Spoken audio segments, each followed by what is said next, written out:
Hi hello welcome back to our channel Shruti Harinath.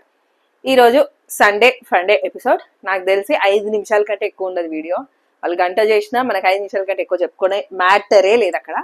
సరే, first Yashveer Sonia, అదే నాగార్జున గారు వైఎస్ సోనియా అది వేసుకుంది కదా బ్యాచ్. యశ్వీర్ ఏమో అనుకున్నాను, మేబీ నిజంగానే యశ్వీర్ అయి ఉండొచ్చు.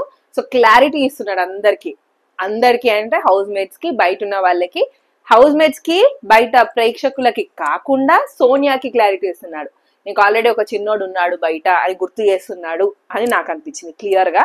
ఎందుకంటే యశ్వీర్ చిన్నోడు, తనకి బయట మీరు ఎవరో అనుకుంటున్నారు, మిస్అండర్స్టాండ్ చేసుకుంటున్నారు అని చెప్పేసి ఫస్ట్ దాంట్లోనే స్టార్ట్ చేశాడు. దాని తర్వాత అక్కడి నుంచి డైరెక్ట్ క్లాన్స్ డివిజన్ గురించి, అబ్బాయి టీంలో ఎవరెవరు ఉంటారు, నిఖిల్ టీంలో ఎవరెవరు ఉంటారు డిసైడ్ చేద్దామని చెప్పి వాళ్ళందరినీ గార్డెన్ ఏరియాకి, యాక్టివిటీ రూమ్ కి రమ్మన్నారు. గార్డెన్ ఏరియాకి అనుకుంటా వచ్చిన తర్వాత ఫస్ట్ ఇక్కడ చీఫ్స్ కాకుండా డిసైడ్ చేసేది ఇప్పుడు హౌస్ మేట్స్ డిసైడ్ అవ్వాలి. ఎవరి క్లాన్ లోకి వెళ్ళాలి అనుకుంటున్నారు మీరే డిసైడ్ చేసుకోవచ్చు అని చెప్పాడు. సో ఫస్ట్ విష్ణుప్రియని అడిగితే నిఖిల్ టీంకి వెళ్తా అంది. నిఖిల్ క్లాన్ లో, ఎందుకంటే అబ్బాయి టీంకి ఎందుకు వెళ్ళామంటే 1% బయాస్డ్ గా అనిపించింది. ఎవరితో బయాస్డ్ గా ఉన్నారు చెప్పు అని చెప్పి నాగార్జున గారు అడిగితే మెలికలు తిరిగిపోతుంది విష్ణుప్రియ. అంత సిగ్గుపడుతుంటే, చిచ్చి మీరు సిగ్గుపడకండి, చూడలేకపోతున్నాం అనిపించింది. అది అంతా చూడలేకపోతున్నాం కాదు కానీ చాలా మెలికలు తిరుగుతున్నట్టయితే క్లియర్ గా కనిపిస్తుంది విష్ణుప్రియ. టెన్షనా కన్ఫ్యూజనా అర్థం కావట్లే. సరే, 1% సోనియా గురించి బయాస్డ్ గా అనిపించింది అబ్బాయి, అందుకనే నిఖిల్ టీమ్ కి అని చెప్పేసి చెప్పింది. Next second Shekhar, Nikhil team కి వెళ్ళాడు. అబ్బాయి ఎక్కువ మాట్లాడతాడు, నిఖిల్ ఎక్కువ వింటాడు, అందుకే నేను ఇక్కడికి వెళ్తున్నా అన్నాడు. పాపం చెప్పేసి వెళ్ళిపోయాడు. నెక్స్ట్ మణికంఠ అబ్బాయి టీమ్ లోకి వెళ్ళాడు. నేను నిఖిల్ టీమ్ లోనే ఉంటాడేమో అనుకున్నా, కానీ అబ్బాయి టీంకి వెళ్ళి నా మూడ్ స్వింగ్స్ ని అబ్బాయి ఎలా హ్యాండిల్ చేస్తాడో చూడాలని ఉంది అన్నాడు. నెక్స్ట్ ఫోర్త్ నబిల్, అబ్బాయి నాకు జెన్యూన్ గా అనిపిస్తాడు, ఆల్రెడీ నిఖిల్ టీమ్ లో బెటర్ ప్లేయర్ ఉన్నారు కాబట్టి నేను ఇక్కడ అబ్బాయితో ఉంటే బాగుంటుంది అని చెప్పేసి ఆ రీజన్ చెప్పి అబ్బాయి టీమ్ లోకి వెళ్ళాడు. నెక్స్ట్ సీత నిఖిల్ టీమ్ లోకి వెళ్ళింది. ఫస్ట్ నచ్చలేదు కానీ ఇప్పుడు నచ్చుతున్నాడు.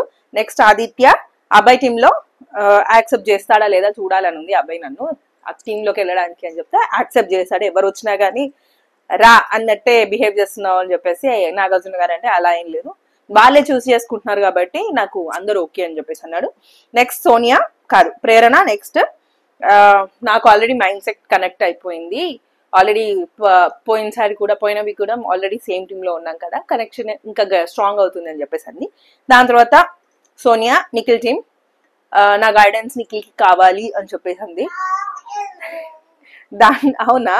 నెక్స్ట్ పృథ్వీ నిఖిల్ టీమ్ లోకి వెళ్ళాడు.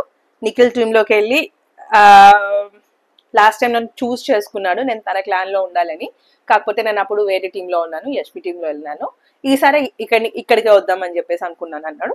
9% అయిపోయారు. నెక్స్ట్ ఇద్దరు చీఫ్స్, పోయిన మాజీ చీఫ్స్ వాళ్ళిద్దరు యష్మి అండ్ నైనిక, వాళ్ళిద్దరిని డిసైడ్ చేసుకోమంటారా లేకపోతే మీరు డిసైడ్ చేస్తారా నాగార్జున గారు అడిగితే, ఫస్ట్ అబ్బాయి నాకు ఇద్దరు వచ్చినా ఓకే అంటే, వాళ్ళు కదా డిసైడ్ చేయమని నువ్వే ఒప్పుకున్నావు కదా అన్న తర్వాత అబ్బాయే మళ్ళీ యష్మి నాకు ఓకే అని చెప్పేసింది, ఆ యష్మిని తీసుకున్నాడు.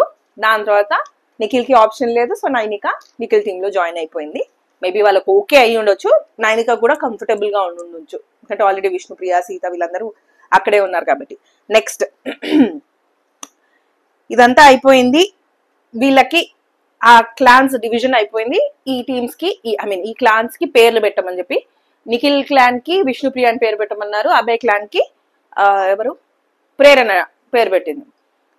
సూర్యశక్తి కాదు, సూర్య కట్ చేసి శక్తి నిఖిల్ క్లాన్ కి పేరు, వీళ్ళకి కాంతార అబ్బాయి వాళ్ళ క్లాన్ కి.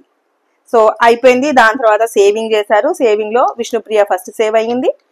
నెక్స్ట్ గేమ్ స్టార్ట్ అయింది, మళ్ళీ అవే సోది గేమ్లు. నాకు తెలిసి ఈ సీజన్ మొత్తం అదే చెప్తా, సండే ప్రతి సండే ఈ డైలాగ్ నాది కూడా రొటీన్.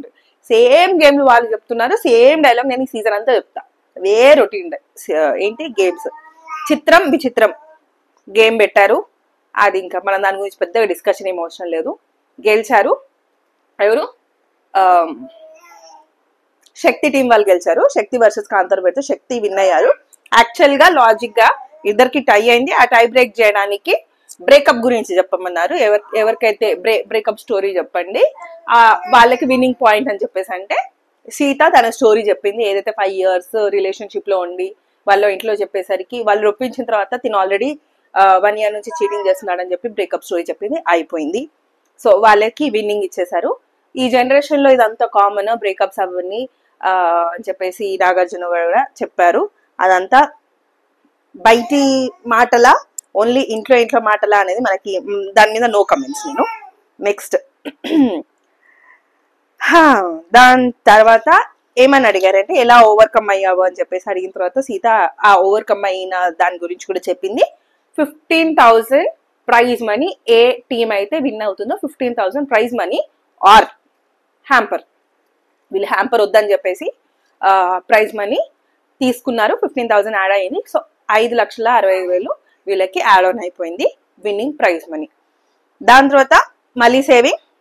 ఇక్కడ సీత అండ్ పృథ్వీ, మధ్యలో మణికంఠ కూడా సేవ్ అయ్యాడు. దాని తర్వాత సీత పృథ్వీ వీళ్ళిద్దరు సేవ్ అయ్యారు. మళ్ళీ ఇక్కడ ట్విస్ట్ నిజంగానే నాకు అదే అనిపించింది, హౌస్ మేట్స్ కి కాదు ట్విస్ట్, మనకి నిజంగానే ప్రేక్షకులకి ఆడియన్స్ కి మనమే ఓట్లేసి అన్ని చేసి అంతా చేసిన తర్వాత బాటమ్ 2 ఇద్దరున్నారు. ఆ బాటమ్ 2 లోంచి ఇప్పుడు హౌస్ మేట్సే డిసైడ్ చేయాలి ఎవరు ఇంట్లోంచి వెళ్ళిపోవాలి అని చెప్పేస్తే నాకు సీరియస్ గా ఇది నచ్చలే. ఈ ట్విస్ట్ నిజంగానే ఎపిసోడ్ చూస్తున్న వాళ్ళందరికీ, బిగ్ బాస్ చూస్తున్న వాళ్ళందరికీ twist, limitless fun, limitless entertainment, limitless ట్విస్ట్లు కూడా కరెక్టే. కానీ నేను హౌస్ మేట్స్ కి అనుకున్నాను ఇప్పటి నుంచి రెడీగా ఉండాలి, ట్విస్ట్లు మనకు కూడా ఉంటాయి, మనం ఏం చేసినా ఏం చేయకపోయినా బిగ్ బాస్ టీం వాళ్ళు అనుకున్నదే చేస్తారు క్లియర్ గా. సో మేబీ జెన్యూన్ గా శేఖర్ భాషని సరే మిమ్మల్ని పంపించేస్తున్నాం, నీ కొడుకు పుట్టింది పోయి చూసుకోపో బాయ్ బాయ్ అంటే boy boy you got a boy baby అంటే బాగుండేది. అట్లా కాకుండా కిందిది మీదిది అంతా తిప్పి హౌస్ అందరూ కలిసి, ఒక సీత తప్ప అందరు కలిసి శేఖర్ కి నువ్వు ఇంట్లోంచి వెళ్ళిపోవచ్చు బాయ్ బాయ్ అని చెప్పేసి చెప్పారు. రీజన్ మళ్ళీ అదే, తను స్ట్రాంగ్ గా లేడు, లాస్ట్ వీక్ మేబీ లో ఉన్నాడు, ఏమన్నారు ఆ పవర్ లేదు, ఆ హంగర్ లేదు తన దగ్గర అని చెప్పేసి అందరు అదే రీజన్. ఆదిత్యకి హంగర్ ఉందని చెప్పేసి. సో ఇంతే, శేఖర్ భాష ఎలిమినేటెడ్. ఆదిత్యకి అందరు వేశారు, ఒక సీత తప్ప. నెక్స్ట్ అది అయిపోయిన తర్వాత నాగార్జున గారు శేఖర్ భాషని స్టేజ్ మీదకి రమ్మన్నారు. అప్పుడు శేఖర్ భాష అన్నమాట ఒకటి ఏంటంటే మచ్ నీడెడ్ ఫర్ మీ, మీరు నాకు చాలా చేశారు అని. విచ్ ఇస్ ఇక్కడ క్లియర్ గా కనిపిస్తుంది తనకి పాపం తన బాబుని చూడాలని ఉంది, అది క్లియర్ గా తెలుస్తుంది. కానీ ఆ రీజన్ చెప్పి నిజంగానే పంపిస్తే మనకు కూడా సాటిస్ఫాక్షన్, ఓట్స్ నిజంగానే ఓట్స్ కాకుండా ఒక జెన్యూన్ రీజన్ తో తనని పంపిస్తున్నారని మనకు కూడా ఫీలింగ్ ఉండేది. నాకైతే అన్ఫేర్ ఎలిమినేషన్ అనిపించింది. మీకేమనిపించిందో కింద కమెంట్ చేయండి. నెక్స్ట్ వెళ్ళేటప్పుడు కూడా ఒక జోక్ వేసి వెళ్ళాడు, నేను జోక్ చేస్తే మీరు వినేస్తారో లేదో కానీ మీ హాస్ని అయితే నేను విన్ చేస్తా అని చెప్పేసి లాస్ట్ జోక్. తర్వాత స్టేజ్ మీదకి వెళ్ళాడు. అందరికి డాక్టరో నర్సో మీకు బిడ్డ పుట్టారని చెప్తారు, నాకు కింగ్ నాగార్జున చెప్పారని చెప్పి హీ వాజ్ సో హ్యాపీ. అలా అయిపోయింది. ఇక్కడ నాగార్జున గారు రియల్ గా ఎవరున్నారో ఫేక్ గా ఎవరున్నారో 3% రియల్ 3% ఫేక్ గా పెట్టమన్నాడు. రియల్ లో ఫస్ట్ సీతను పెట్టాడు, తను నాకు చెల్లిలాగా అని చెప్పేసి from bottom of her heart మాట్లాడుతుంది తను అని. నెక్స్ట్ విష్ణుప్రియ ఇన్నోసెంట్ అని ఇక్కడ ఇంకో జోక్ వేశాడు కదా, ఇన్నోసెన్స్ స్పెల్లింగ్ చెప్పమని నాగార్జున గారు అడిగారు.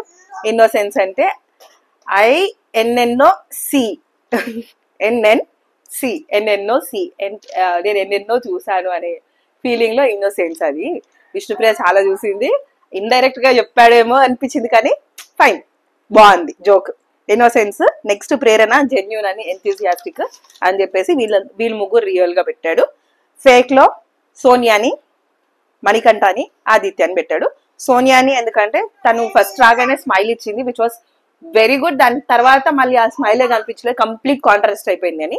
మణికంఠ తను నిజంగా ఒక కంపోజ్డ్ గా ఉండి డిసిషన్ తీసుకొని ఇలా రియాక్ట్ అవ్వాలి అని ఒక సిచ్యువేషన్ వచ్చినప్పుడు అలా రియాక్ట్ అవుతాడు అని చెప్పేసి, అంటే ఫేక్ ఉన్నాడు, 2 మణికంఠాలు ఉన్నారు, 2 సోనియాలు ఉన్నారు అని చెప్తున్నాడు. ఆదిత్య నామినేషన్స్ నేను నామినేట్ చేసే వరకు ఒకలాగా ఉన్నాడు, నేను నామినేట్ చేసిన తర్వాత ఇంకొకలాగా చేంజ్ అయిపోయాడు అని చెప్పి బాయ్ బాయ్ చెప్పేశాడు. ఇంతకు మించి ఎపిసోడ్ లో ఏది లేదు. ఏదైనా పాయింట్ మిస్ అయితే కింద కమెంట్ చేయండి.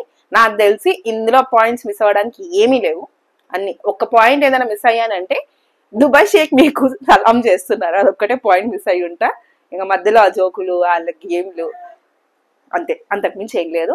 So bye for today, see you tomorrow.